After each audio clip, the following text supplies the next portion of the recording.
We shouldn't be sitting and dwelling in what does this experience of loneliness look and feel like. We should be focusing on what helps to resolve it.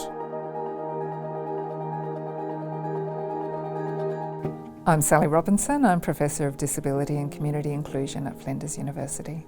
I do research with people with disability, mainly people with intellectual disability, about the things that get in the way of them having a flourishing life. We have multiple projects on the go at any one time.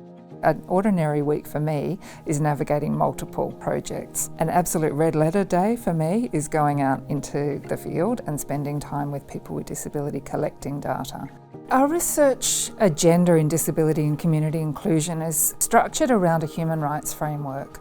It's not about what people are capable of, it's not around looking at any particular capacity that people have. It's around what they contribute as human people. And then the topics that we look at are around what the barriers and opportunities are for people. My own research is around what gets in the way of people being safe and well and happy. So a human rights framing really looks there at what stops people from achieving the things that they need to have a sense of social and emotional well-being and safety. I was really keen to build a project that was generated from the priorities of people with intellectual disability. So we went and consulted with organisations in South Australia that involve people with intellectual disability in their governance, in their employment, in their advisory structures, and loneliness came out as a priority. When you've been alone all your life, so you don't hardly ever talk to anybody at all. The best part about doing this project, the ideas we got from us, you use it, because that's the way other people learn. Cause a lot of people with disabilities want to talk about loneliness. Project, yeah, they open up. You don't normally see that in the disability area. I normally keep to themselves. Purple Orange really got on board very strongly. We approached them first of all to see whether they were interested in asking people to get involved in an advisory group and helping us with recruitment for the project. But they really jumped feet in and they were really integral to the running of the project. People told us that we shouldn't be sitting and dwelling in what does this experience of loneliness look and feel like, but we should be focusing on what helps to resolve it. I might help people not move. No, that's my husband. But help no people not be lying. Talk to people, get interaction with them and see and talk with them about why they're lying. That's talk with them.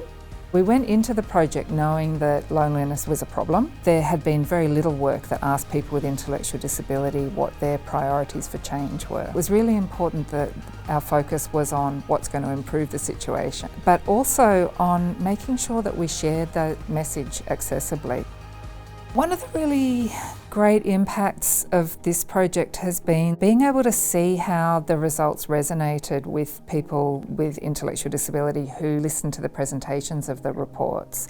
As a result of the research, people who were members of Our Voice and members of Purple Orange talked together about what they wanted to do about the work. They decided to make videos about their experiences and share them more broadly with other people with intellectual disability. So to see that grassroots impact was incredibly rewarding.